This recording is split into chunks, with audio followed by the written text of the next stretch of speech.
Hai teman-teman, bertemu lagi dengan saya Agustina Rati. Dalam video kali ini saya akan membagikan materi mengenai strategi media relation bersifat langsung. Setiap korporasi menginginkan aktivitas mereka mendapat liputan dan pemberitaan dari media. Strategi yang digunakan dengan mengirimkan undangan untuk meliput atau mengirim siaran pers. Undangan meliput dapat melampirkan siaran pers dari aktivitas korporasi yang ingin diberitakan.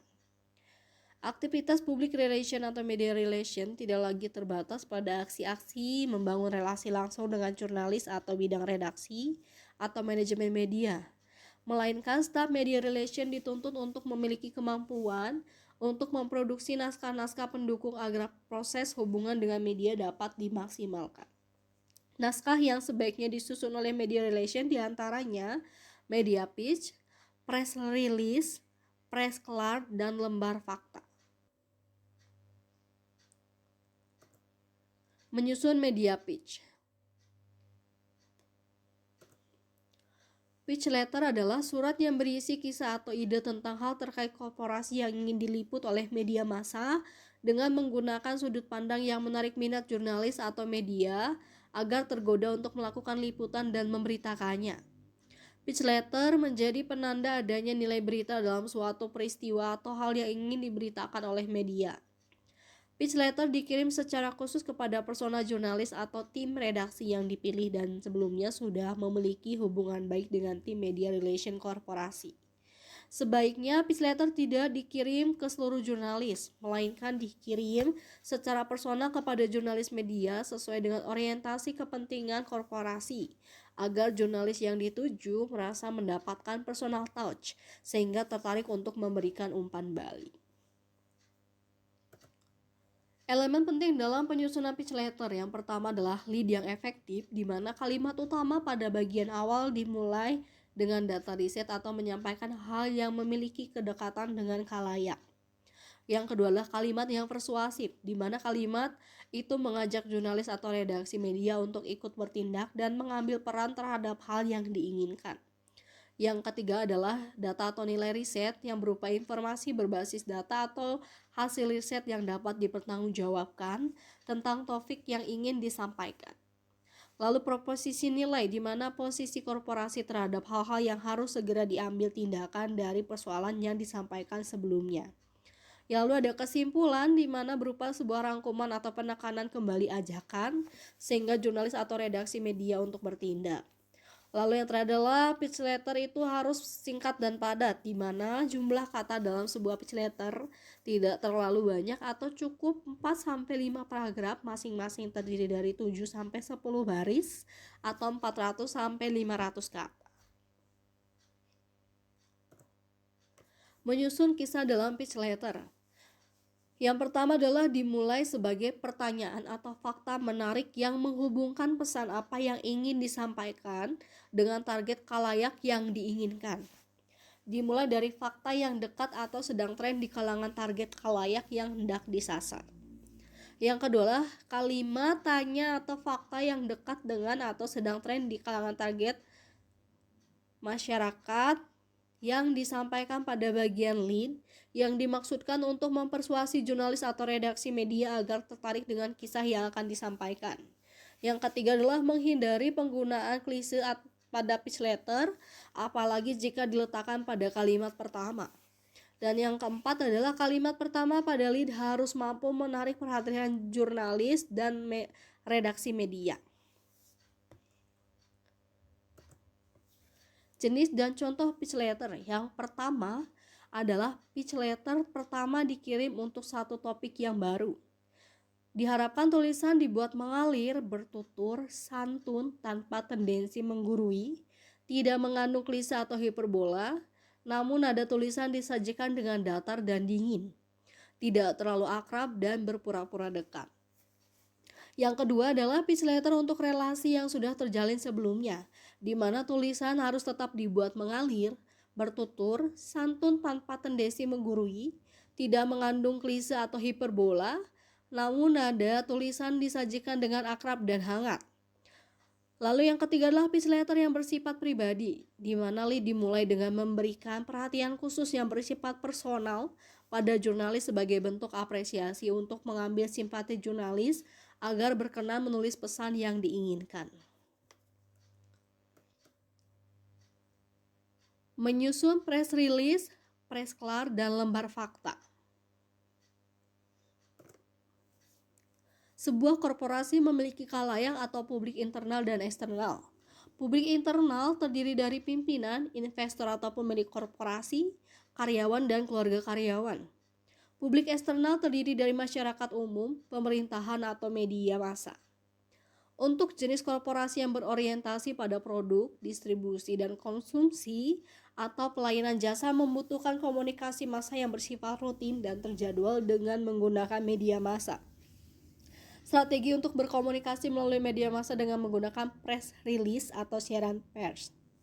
Staf public relation atau media relation harus memiliki kemampuan dasar dalam menyusun siaran pers, juga harus memahami dengan baik apa yang diinginkan oleh media terhadap suatu konten siaran pers. Siaran pers harus mengandung nilai berita yang dapat menawarkan nilai yang menarik khalayak atau publik. Press release dan press klar. Press release, sebuah dokumen sederhana berisi informasi yang siap diberitakan melalui media massa. Siaran pers cukup 1 halaman.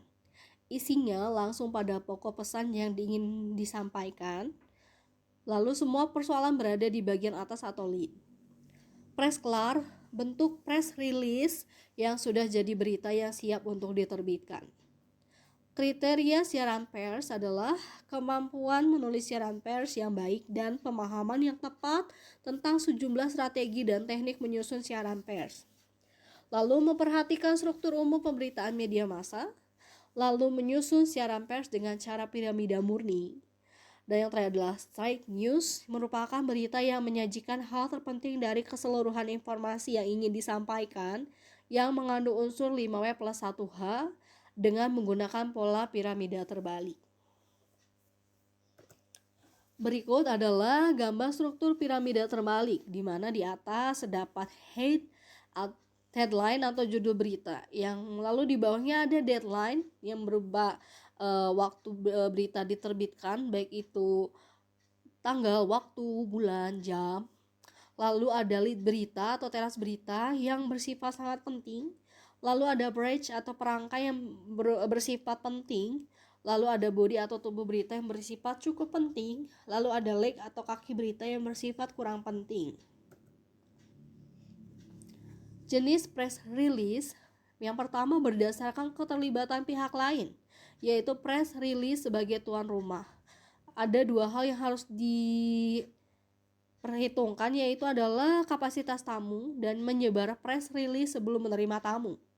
Lalu ada press release sebagai tamu undangan. Hal yang harus diperhatikan adalah kapasitas tuan rumah, naskah pidato atau sambutan tuan rumah.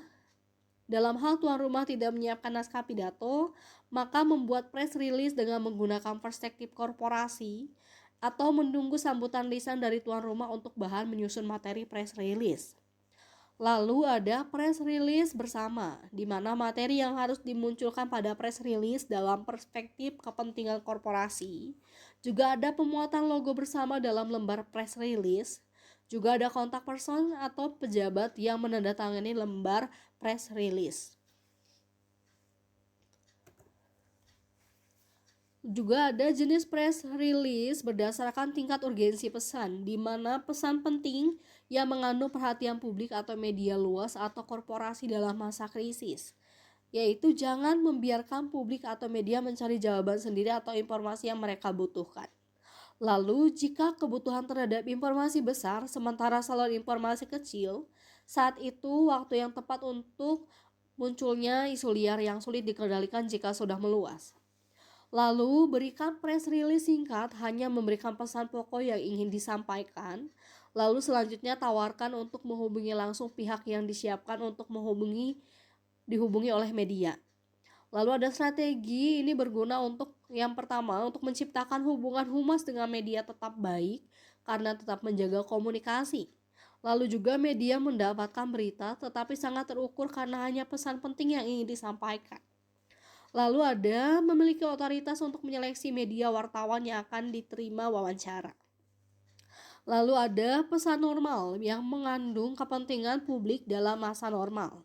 Biasanya dibuat untuk seluruh aktivitas perusahaan dalam situasi normal demi menjaga reputasi perusahaan. Strategi dan teknik menyusun press release, di mana respon media terhadap press release itu memuat utuh tanpa diedit atau dikoreksi atau direvisi dari press release, terutama press klar yang dikirim. Atau bisa juga mengedit atau mengoreksi, merevisi materi dari press release, terutama press klar yang dikirim. Bisa juga mengonfirmasi pada kontak yang diberikan dalam press release untuk menanyakan beberapa hal dengan media wawancara melalui telepon, SMS, atau WhatsApp. Atau juga tidak dimuat sebagai berita. Lalu ada juga pertimbangan agar press release dimuat dan muncul dalam berita, yaitu press release memuat banyak angle atau perspektif atau sudut bidik. Lalu setiap angle atau perspektif atau sudut bidik memuat kutipan langsung dari narasumber. Juga waktu pengiriman press release, di mana untuk hard news atau aksi korporasi atau kebijakan korporasi itu dikirim Senin sampai Kamis pada jam sebelum jam 5 sore. Untuk soft news yang berupa CSR atau peristiwa atau acara dalam korporasi itu dikirim pada hari Jumat sampai Sabtu sebelum jam 17.00.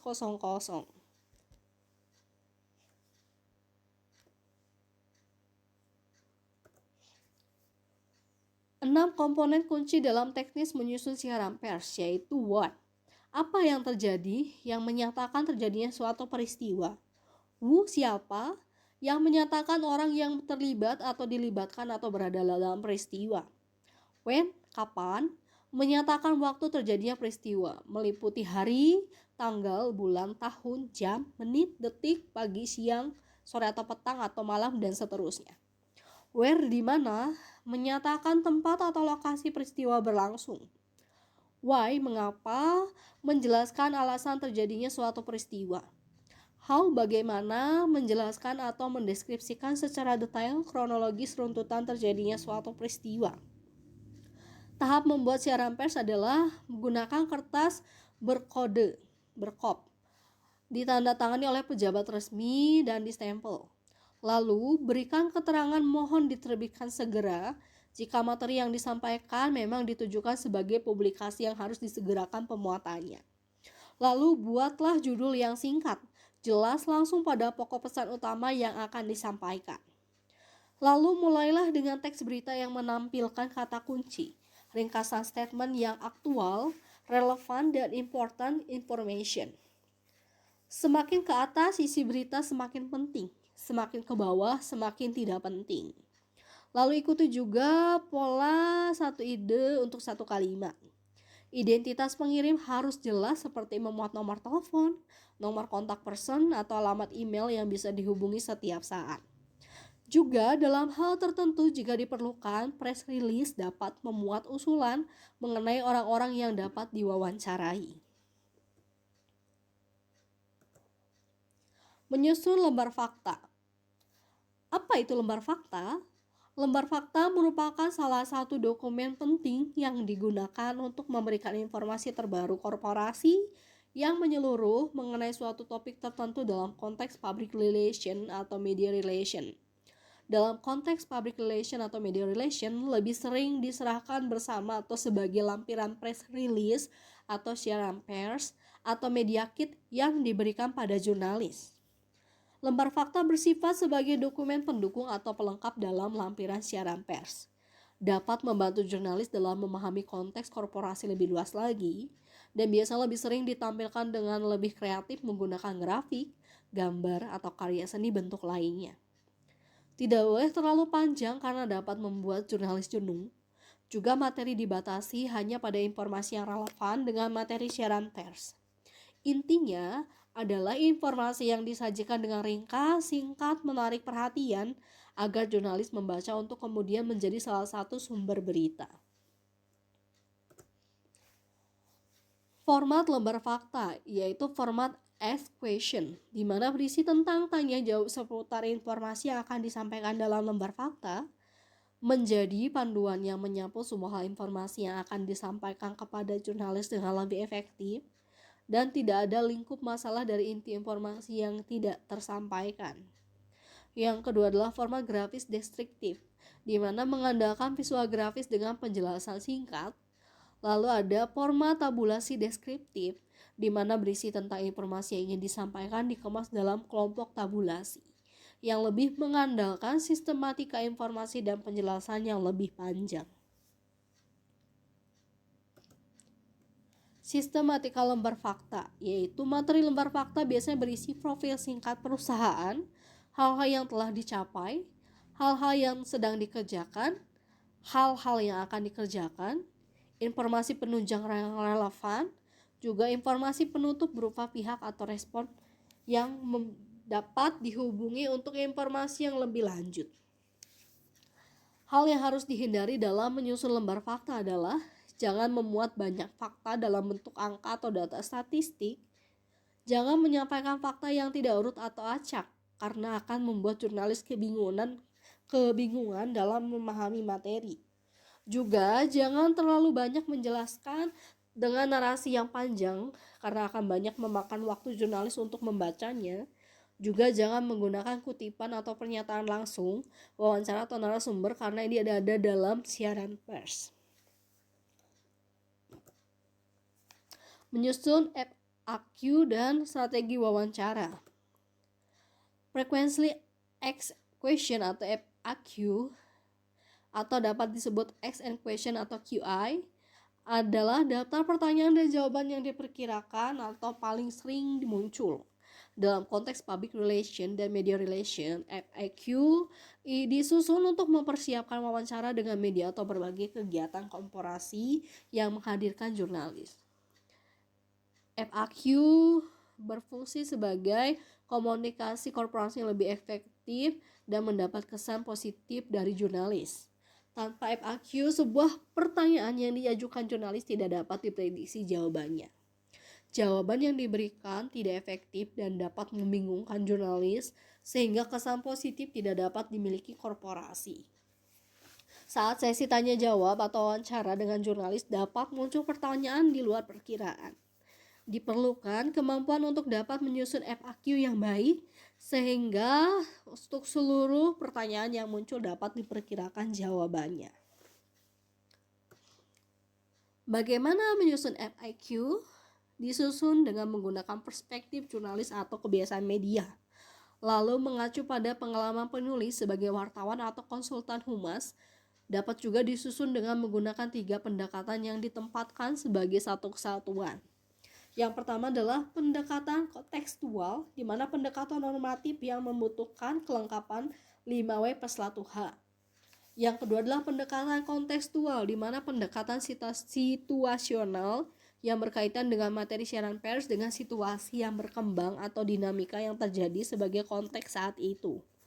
Juga ada pendekatan asosiatif, di mana pendekatan cara berpikir yang didorong oleh narasi jurnalis yang ingin mencari dan menemukan fakta kebenaran atau hal lain di balik materi yang disampaikan. Menjadi narasumber dan wawancara. Wawancara bertujuan untuk memperoleh fakta berita berupa informasi yang akurat dan valid. Wawancara memiliki fokus bersikap ekual atau setara. Wawancara juga bersifat terbuka, di mana dilakukan di ruangan terbuka dan dapat diliput seluruh media seperti konferensi pers. Untuk wawancara tertutup biasanya dilakukan secara eksklusif, hanya berdua antara jurnalis dan narasumber, yang bertujuan untuk memperoleh informasi yang detail dan rinci dari suatu masalah. Juga ada jenis narasumber yang akan diwawancarai oleh jurnalis. Yang pertama adalah narasumber primer, yaitu mereka yang bersentuhan langsung dengan peristiwa, seperti pelaku, saksi mata, atau korban. Lalu ada narasumber otoritatif, di mana mereka yang memiliki otoritas atau kewenangan untuk menjelaskan suatu peristiwa yang diberitakan, seperti pejabat, polisi, atau politisi. Lalu ada juga narasumber kompeten, di mana mereka yang memiliki kompetensi atau keahlian pada suatu masalah yang diberitakan, seperti pengamat, komentator, atau akademisi. Yang lalu ada strategi menghadapi wawancara media. Hal yang harus diperhatikan saat public relation atau media relation saat menghadapi wawancara adalah mengetahui tujuan diwawancarai. Yang kedua adalah mengembangkan poin penting dengan fakta atau anekdot atau lelucon dari sebuah pengalaman. Lalu menanamkan dalam pikiran bahwa wawancara yang dilakukan merupakan diskusi atau percakapan santai saja. Hal yang harus diperhatikan saat wawancara sedang berlangsung adalah pertama, tersenyumlah kepada jurnalis sebelum memulai bicara, lalu menggunakan intonasi atau variasi vokal saat berbicara. Gunakan gerakan atau anggota tubuh untuk melengkapi ekspresi. Juga menghindari mengalihkan perhatian jurnalis. Lalu pertahankan kontak mata sepanjang wawancara. Juga tunjukkan antusiasme dan keterlibatan total terhadap pertanyaan yang diajukan. Cara menemukan titik konsentrasi saat melakukan wawancara adalah dengan bersifat tegas, tetapi dengan cara yang menyenangkan sehingga wawancara tetap berpusat pada poin yang diinginkan. Lalu dengarkan baik-baik pertanyaan sulit yang diajukan jurnalis. Bila perlu, minta jurnalis untuk mengulangi pertanyaan tersebut dengan kalimat yang berbeda. Yang ketiga adalah katakan terus terang jika tidak mengetahui jawaban atas pertanyaan yang diajukan. Lalu cermatilah pertanyaan jurnalis sebab tidak selamanya jurnalis benar. Lalu tidak memiliki kewajiban untuk menerima atau mempercayai pada fakta atau data yang diberikan oleh jurnalis. Lalu kita juga memiliki hak untuk tidak menjawab pertanyaan yang diajukan. Lalu jangan menjawab pertanyaan hipotesis dengan jika maka, tetapi memberikan analisis dan hipotesis pribadi. Lalu gunakan kalimat yang sederhana saat memberikan jawaban. Lalu gunakan juga analogi untuk menyederhanakan atau mendramatisir poin utama yang akan disampaikan.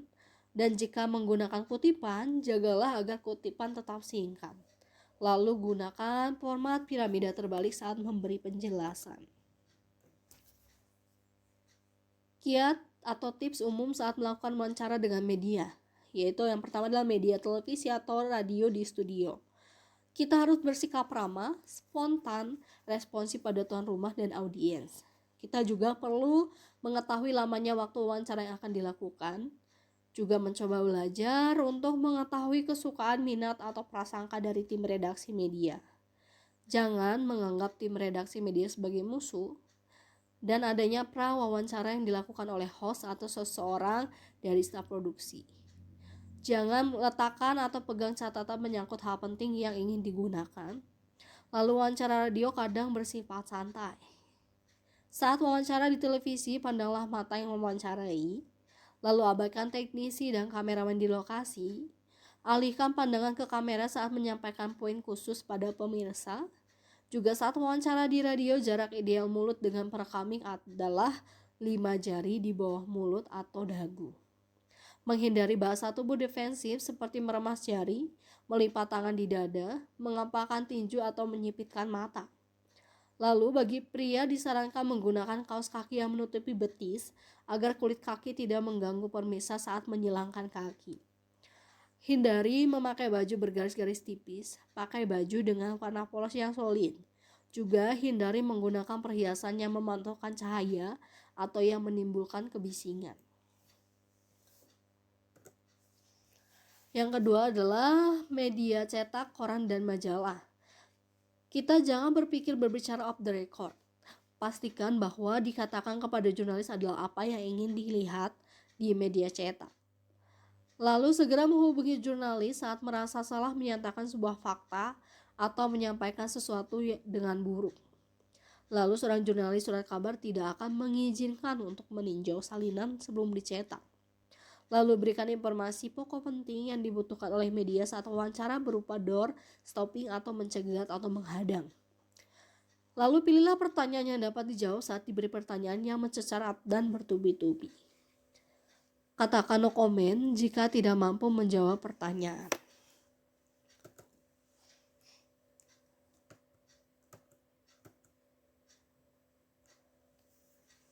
Sekian materi yang bisa saya sampaikan. Terima kasih atas perhatian teman-teman.